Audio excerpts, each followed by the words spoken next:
ಮದುವೆಯ ಮೊದಲು living together, dating ಒಳ್ಳೆಯದ. ವೆಸ್ಟರ್ನ್ ಕಲ್ಚರಲ್ಲಿ ಲಿವಿಂಗ್ ಟುಗೆದರು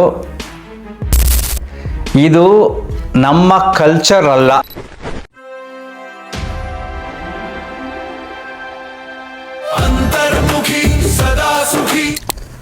ನಮಸ್ಕಾರ ಸ್ನೇಹಿತರೆ. ಒಬ್ಬರು ಪ್ರಶ್ನೆ ಕೇಳಿದ್ದಾರೆ, ಮದುವೆಯ ಮೊದಲು ಲಿವಿಂಗ್ ಟುಗೆದರ್, ಡೇಟಿಂಗ್ ಒಳ್ಳೆಯದ ಕೆಟ್ಟದ್ದ ದಯವಿಟ್ಟು ತಿಳಿಸಿ, ನನ್ನ ಮಗಳಿಗೆ ಅಡ್ವೈಸ್ ಮಾಡಬೇಕು ಅಂತ ಕೇಳಿದ್ದಾರೆ. ಆ್ಯಕ್ಚುಲಿ ಇದು ನಮ್ಮ ಭಾರತ ದೇಶದಲ್ಲಿ ಈಗ ಕೆಲವು ಕಡೆ ಅದು ನಡೀತಾ ಇದೆ. ಇದು ನಮ್ಮ ಕಲ್ಚರ್ ಅಲ್ಲ, ಭಾರತ ದೇಶದ ಕಲ್ಚರ್ ಅಲ್ಲ. ಇದು ಇಸ್ ವೆಸ್ಟರ್ನ್ ಕಲ್ಚರ್. ವೆಸ್ಟರ್ನ್ ಕಲ್ಚರಲ್ಲಿ living together, dating is common. ಯಾಕೆಂದರೆ ಅವರ ಮನಸ್ಥಿತಿಗಳು ಹೇಗಿದೆ, ನಮ್ಮ ದೇಶದ ಮನಸ್ಥಿತಿಗಳು ಹೇಗಿದೆ, ಅವರ ಭೌಗೋಳಿಕ ಸ್ಥಿತಿಗಳು ಹೇಗಿದೆ, ಸಿರಿವಂತಿಕೆ ಹೇಗಿದೆ, ಅವರ ಕಲ್ಚರ್ ಹೇಗಿದೆ, ಸ್ವಲ್ಪ ಬ್ರೀಫಾಗಿ ತಿಳ್ಕೊಳ್ಳಿ. ಎಕ್ಸಾಂಪಲ್, ಅಮೇರಿಕದ ಜನಸಂಖ್ಯೆ 33 ಕೋಟಿ. ಅದರ ವಿಸ್ತೀರ್ಣ, ಭೌಗೋಳಿಕ ವಿಸ್ತೀರ್ಣ ನಮ್ಮ ದೇಶಕ್ಕಿಂತ 3 ಪಟ್ಟು. ನಮ್ಮದು ಚಿಕ್ಕ ದೇಶ, ಅದು ಕಂಪೇರ್ ಮಾಡಿದ್ರೆ ನಮ್ಮಲ್ಲಿ 140 ಕೋಟಿ ಜನ. ಇದು ವಾಸ್ತವ ಸತ್ಯ. ಈ ಕೆಲವರು ಭಾವನಾತ್ಮಕವಾದ ವಿಚಾರಗಳನ್ನು ಚಿಂತನೆ ಮಾಡಬೇಕಾದ್ರೆ ನೀವು ವಾಸ್ತವ ಸತ್ಯವನ್ನು ಅರ್ಥ ಮಾಡ್ಕೋಬೇಕು. ವೈಜ್ಞಾನಿಕ ಚಿಂತನೆಯಿಂದ ನೀವು ನೋಡಬೇಕು. ಅಲ್ಲಿ ಇರೋದು ಒಂದು ನಂಬಿಕೆ, ಕ್ರಿಶ್ಚಾನಿಟಿ, 1 ಅಥವಾ 2 ಅಷ್ಟೇ. ನಮ್ಮಲ್ಲಿ 33 ಕೋಟಿಗಳ ನಂಬಿಕೆ, 33 ಕೋಟಿ ದೇವರುಗಳು. ನಮ್ಮ ಕಲ್ಚರ್ ಟೋಟಲಿ ಡಿಫ್ರೆಂಟ್. ರೀಸೆಂಟಿಗೆ ಯಾವುದೋ ಒಂದು ವಿಡಿಯೋ ನೋಡ್ತಿದ್ದೆ ನಾನು. ಅಲ್ಲಿ ನಾಯಿಗಳನ್ನು ಸ್ಕೂಲಿಗೆ ಕಳಿಸ್ತಾರೆ, ಒಳ್ಳೆ ಬಸ್ನಲ್ಲಿ.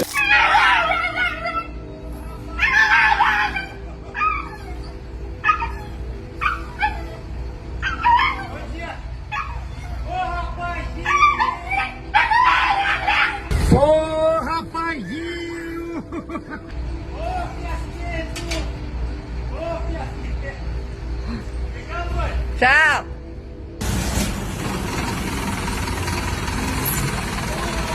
Vai gorda. Vai, negão. Vai. E aí, vamos? So ನಮ್ಮೇಲೆ ಕಳ್ಸೋಕ್ಕಾಗತ್ತಾ? ನಮ್ಮೇಲೆ ಹೆಂಗಿದೆ ಕತೆ? ಈಗ ಸ್ವಲ್ಪ ಮನಸ್ಸಿಗೆ ಬರೋಣ. ಆ ಮನಸ್ಸಿನಲ್ಲಿ ವೆಸ್ಟರ್ನ್ ಕಲ್ಚರಲ್ಲಿ ನಂಬಿಕೆ ಇದೆ, ಭಾವನೆಗಳಿದೆ. ಅಂದರೆ ಪ್ರೀತಿ, ಇದೆಲ್ಲ ನಂಬಿಕೆ. ಅಂದರೆ ಒಂದೇ ಒಂದು ದೇವ್ರನ್ನ ನಂಬ್ತಾರೆ, Christianity, whatever it is. ಭಾವನೆಗಳಲ್ಲಿ ಅವರಲ್ಲಿ ಏನಪ್ಪ ಇದೆ ಅಂದರೆ ಸುಖದ ಚಿಂತನೆ ಇದೆ, ಮತ್ತು ಮೆಟೀರಿಯಲಿಸ್ಟಿಕ್ ಎಂಜಾಯ್ಮೆಂಟ್, ಫೈನಾನ್ಷಿಯಲ್ ಫ್ರೀಡಮ್ ಇದೆ. ಸುಖವಾಗಿರ್ತೀನಿ, ಎಲ್ಲಿವರೆಗೂ ನೀನು ಚೆನ್ನಾಗಿ ನೋಡ್ಕೊತೀಯೋ ಅಲ್ಲಿವರೆಗೂ ನಿನ್ನ ಜೊತೆ ಇರ್ತೀನಿ, ನಿನಗಿಷ್ಟ ಅಲ್ವಾ ನಾನು ಹೋಗ್ತೀನಿ. ಅಲ್ಲಿ ಸಂಬಂಧಗಳಿಗೆ ಬೆಲೆ ಇಲ್ಲ. ನಮ್ಮಲ್ಲಿ, ನಮ್ಮ ಮನಸ್ಸುಗಳಲ್ಲಿ ನಂಬಿಕೆ ಇದೆ, ಭಾವನೆಗಳಿದೆ, ಮೌಢ್ಯತೆ ಇದೆ, ಆಚರಣೆಗಳಿದೆ, ಬಲವಂತ ಇದೆ ಮನಸ್ಸುಗಳ ಮೇಲೆ. ಇಷ್ಟೊಂದೆಲ್ಲ ನಮ್ಮ ದೇಶದಲ್ಲಿ ತುಂಬಿಕೊಂಡಿದೆ. ಬಡತನ ಇದೆ. ಈಗ ಒಂದೊಂದು ಸ್ವಲ್ಪ ಚಿಂತನೆ ಮಾಡ್ತಾ ಹೋಗೋಣ. ಬಡತನ ಅಂದರೆ ಈಗ ಸ್ವಲ್ಪ ಸಿಟಿಲಿ ಯಾರೋ ಇರ್ತಾರೆ, ಯಾರ ಜೊತೆಲೋ ಲಿವಿಂಗ್ ಟುಗೆದರ್ ಇರ್ತಾರೆ, ಒಂದು ಫ್ಲ್ಯಾಟಲ್ಲಿ ಅಂತ ಇಟ್ಕೊಳ್ಳಿ. ಅಲ್ಲಿರ್ತಾರೆ, ಆರಾಮಾಗಿ ತಿರ್ಗಾಡ್ಕೊಂಡಿರ್ತಾರೆ, ಅಕ್ಕಪಕ್ಕದವ್ರು ಕೇರ್ ಕಟ್ಕೊಂಡಲ್ಲ. 1-2 ವರ್ಷ ಆದಮೇಲೆ ಫ್ಲ್ಯಾಟ್ ಖಾಲಿ ಮಾಡಿ ಇನ್ನೊಂದು ಬೇರೆ ಮನೆಗೆ ಹೋದಾಗ ನೆನಪೇ ಇರಲ್ಲ, ಯಾರು ಅಂತ ಗೊತ್ತಿರಲ್ಲ. ಅದೇ ಒಂದು ಹಳ್ಳಿನಲ್ಲಿ ಯಾವುದಾರ ಹೆಣ್ಮಗಳು ಬೇರೆ ಕರ್ಕೊಂಡು ಮನೇಲಿ ಇಟ್ಕೊಂಡು ಅವನು ಕಳಿಸ್ಬಿಟ್ರೆ ಅವಳು ಜೀವನ ಮಾಡೋಕ್ಕಾಗತ್ತಾ? ಸಿಂಪಲ್ ಎಕ್ಸಾಂಪಲ್ ಯೋಚನೆ ಮಾಡಿ ನೋಡಿ. ಅವಳು ಜೀವನ ಮಾಡೋಕ್ಕಾಗಲ್ಲ. ಅದೇ ಸಿಟಿನಲ್ಲಿ ಈ ರೀತಿ ಅವಳು ಜೀವನ ಮಾಡ್ಬೋದು. ಹಾಗೆ ಸಿಟಿ ಅನ್ನೋದನ್ನ ಅಮೆರಿಕ, ವೆಸ್ಟರ್ನ್ ಅಂದ್ಕೊಳ್ಳಿ, ಹಳ್ಳಿಯದನ್ನ ಇಂಡಿಯಾ ಅಂದ್ಕೊಳ್ಳಿ. ಈ ರೀತಿ ಇಂಡಿಯಾದಲ್ಲಿ ಏನಾಗಿದೆ, ಭಾರತ ದೇಶದಲ್ಲಿ ಹೆಣ್ಣು ಮಕ್ಕಳ ಮನಸ್ಸುಗಳು ಭಾವನಾತ್ಮಕವಾಗಿ ಬೆಸೆದು ಹೋಗಿದೆ. ಅದು ಸ್ವಲ್ಪ ಜನದಲ್ಲಿ ಮೆಟೀರಿಯಲಿಸ್ಟಿಕ್ ಆಗಿ, ಭೌತಿಕವಾಗಿ, ಸ್ವಲ್ಪ ಆರ್ಥಿಕವಾಗಿ ಬೆಳವಣಿಗೆ ಆಗಿರತಕ್ಕಂಥ ಮನಸ್ಸುಗಳಲ್ಲಿ ಈ ರೀತಿಯಾದ ಸಂಬಂಧಗಳು ಏರ್ಪಟ್ಟರೆ ಅವರು ಭಾವನಾತ್ಮಕವಾದ ಜೀವನವನ್ನು ಈ ಪರಿಸರದಲ್ಲಿ, ಈ ಭೌಗೋಳಿಕ ಪರಿಸ್ಥಿತಿಯಲ್ಲಿ ಬದುಕಲು ಸಾಧ್ಯವಿಲ್ಲ. ಅದೇನಾಗುತ್ತೆ, ಮನಸ್ಸಿನ ಮೇಲೆ ತುಂಬ ಅಗಾಧವಾದ ಪರಿಣಾಮ ಬೀರುತ್ತೆ. ಯಾಕೆ ನಾವು ಯಾವಾಗಲೂ ಸುತ್ತಮುತ್ತ ಯಾರ್ಯಾರೋ ಇರ್ತಾರಲ್ಲ, 140 ಕೋಟಿ ಜನರಲ್ಲಿ ಬೇರೆ ಬೇರೆ ಧರ್ಮಗಳಿಂದ ತುಂಬ ಸ್ಟ್ರಿಕ್ಸ್ ರೂಲ್ಸ್ ಇರೋದ್ರಿಂದ ವ್ಯತ್ಯಾಸಗಳಾದಾಗ ಮನಸ್ಸಿನ ಮೇಲೆ ಆಘಾತ ಬೀರುತ್ತೆ. ಅಲ್ಲಿ ಹೇಗೆ ಸ್ವೇಚ್ಛಾಚಾರಿಯಾಗಿ ಬದುಕ್ತಾರೋ ಆ ರೀತಿ ಇಲ್ಲಿ ಬದುಕಕ್ಕಾಗಲ್ಲ. ಮೂಲ ಕಾರಣವೇ ಜನಸಂಖ್ಯೆ, ಬಡತನ, ನೂರಾರು ದೇವರುಗಳು, ನಂಬಿಕೆಗಳು, ಮೌಢ್ಯಗಳು. ನಾವು ಇದನ್ನಾದರೂ ನಂಬಲ್ಲ, ಸಿಟಿಲಿ ಇರ್ತೀವಿ, ಆರಾಮಾಗಿ ಇರ್ತೀವಿ ಅಂತ ನೀವು ಯಾರ ಜೊತೆಲಾದ್ರೂ ಲಿವಿಂಗ್ ಟುಗೆದರಲ್ಲಿ ಇದ್ದರೆ ಸ್ವಲ್ಪ ದಿನ ಸ್ಟ್ರೆಂತ್ ಇರೋವರೆಗೂ, mental strength, physical strength, financial strength ಇರೋವರೆಗೂ ಚೆನ್ನಾಗಿರ್ತೀರ. ಆಮೇಲೆ ಪ್ರಾಬ್ಲಮ್ ಕಾಡುತ್ತೆ. ಯಾಕೆಂದರೆ ನಿಮ್ಮ ಸುತ್ತಮುತ್ತ ರಿಸ್ಟ್ರಿಕ್ಟೆಡ್ ಮೈಂಡ್ಗಳಿವೆ. ಸೊ ವಿದೇಶಗಳ ರೀತಿ, ಪಾಶ್ಚಿಮಾತ್ಯ ದೇಶಗಳ ರೀತಿ ನಮ್ಮಲ್ಲಿ ಫ್ರೀಡಮ್ ಇಲ್ಲ, ಇನ್ನೂ ಬಂದಿಲ್ಲ. ನಾವು ಅವರ ಮಟ್ಟಕ್ಕೆ ಹೋಗ್ಬೇಕು ಅಂದರೆ ಇನ್ನೂ ನೂರಾರು ವರ್ಷಗಳು ಹೋಗಬೇಕು. ಸೊ ನೂರಾರು ವರ್ಷಗಳವರೆಗೆ ಈ ರೀತಿಯಾದ ಸಂಬಂಧಗಳನ್ನು ಇಟ್ಕೊಂಡು ಡೇಟಿಂಗ್ ಎಲ್ಲ ಮಾಡಿಕೊಂಡು ನಾವು ಬದುಕಲು ಖುಷಿಯಿಂದ ಸಾಧ್ಯವಿಲ್ಲ. ಸ್ವಲ್ಪ ದಿನ ನೀವು ಇರಬಹುದು, ಅದು ಸ್ವಲ್ಪ ದಿನ ಅಷ್ಟೇ. ಆಮೇಲೆ ಸಮಸ್ಯೆಗಳು ಕಾಡುತ್ತೆ. ನಿಮ್ಮ ಮನಸ್ಸುಗಳು ಎಲ್ಲವೂ ಸುತ್ತಮುತ್ತ ಗಮನಿಸೋಕ್ಕೆ ಪ್ರಾರಂಭ ಆದಾಗ ನಿಮಗೆ ಗಿಲ್ಟ್ ಕಾಣುತ್ತೆ. ನಾನು ಈ ರೀತಿ ಮಾಡೋದು ತಪ್ಪಾಯಿತು ಅಂತ ಸ್ವಲ್ಪ ಏಜ್ ಆದಮೇಲೆ ಕಾಡಕ್ಕೆ ಸ್ಟಾರ್ಟ್ ಮಾಡುತ್ತೆ. ಯಾಕೆಂದರೆ ಅಲ್ಲಿ ಭಾವನೆಗಳು ಇರೋದೇ ಇಲ್ಲ. ವೆಸ್ಟರ್ನ್ ಕಲ್ಚರ್ನಲ್ಲಿ ಭಾವನೆಗಳು, ಬಂಧನಗಳು ಕಡಿಮೆ, ಬರೀ ಸುಖ ಅಷ್ಟೇ. ಸುಖ, ಆ ಸುಖಕ್ಕೆ ಸಪೋರ್ಟ್ ಆಗಿ ಸ್ವಾತಂತ್ರ್ಯ, ಸ್ವಾತಂತ್ರ್ಯಕ್ಕೆ ಸಪೋರ್ಟ್ ಆಗಿ ಆರ್ಥಿಕ ಪರಿಸ್ಥಿತಿ, ಹಣಕಾಸಿನ ಪರಿಸ್ಥಿತಿ, ಎಲ್ಲರೂ ಪ್ರತಿಯೊಬ್ಬರು ದುಡಿಯೋಕ್ಕೆ ಚಾನ್ಸಸ್ ಇದೆ. ನಮ್ಮಲ್ಲಿ ಆ ರೀತಿ ಚಾನ್ಸಸ್ಗಳು ಕಡಿಮೆ. ನಮ್ಮಲ್ಲಿ ಹೋರಾಟಗಳು ಜಾಸ್ತಿ ಆದಾಗ ಆಗ ನಾವು ಭಾವನೆಗಳಲ್ಲಿ ಸೋತೋಗ್ಬಿಡ್ತೀವಿ.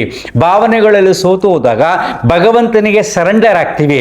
ಆ ಭಗವಂತನಿಗೆ ಸರೆಂಡರ್ ಮಾಡೋಕ್ಕೆ ಸುತ್ತಮುತ್ತಲು ಜನಗಳು ಕಾಡ್ತಾ ಇರ್ತಾರೆ.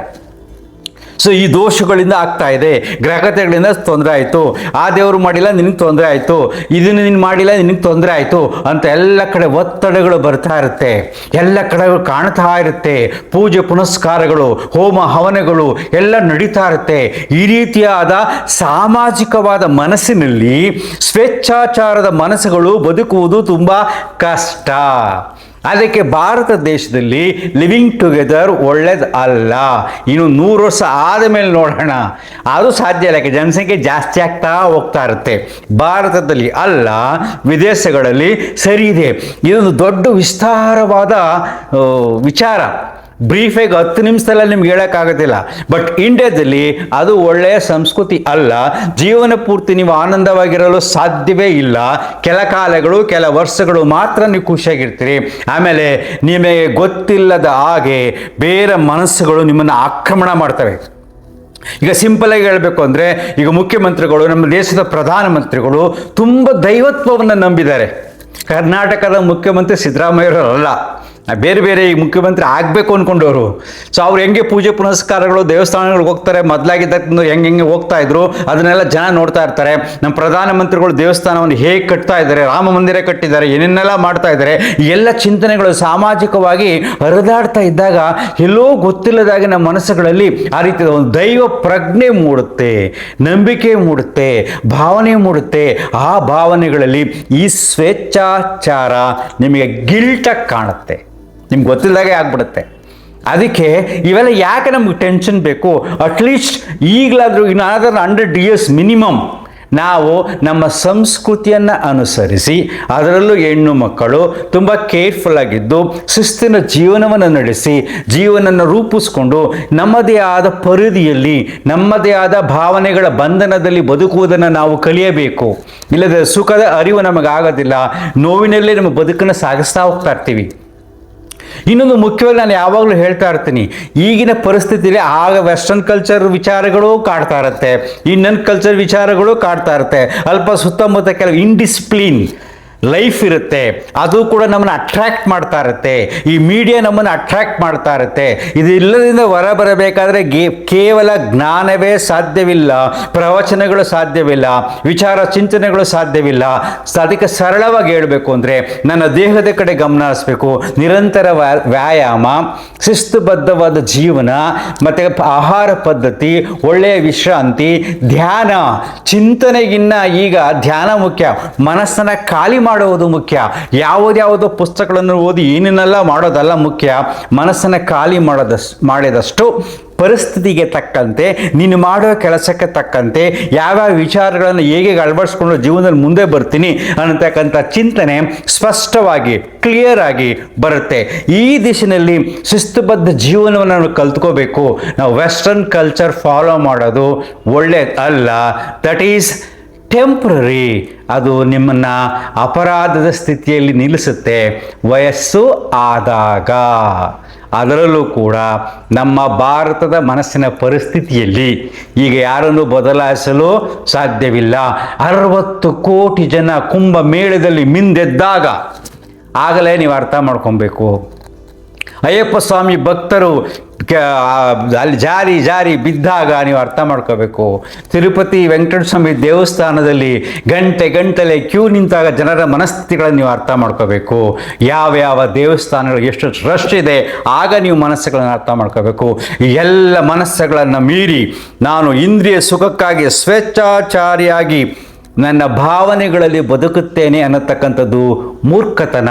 ಅದು ಖಂಡಿತ ನಿಮಗೆ ನೋವನ್ನು ಕೊಡುತ್ತೆ. ಎಲ್ಲ ಯುವಕರೇ ಎಚ್ಚರದಿಂದಿರಿ.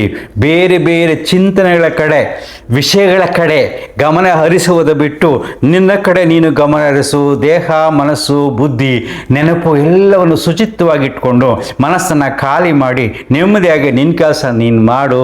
ಅಂತರ್ಮುಖಿ, ಸದಾ ಸುಖಿ. Thank you.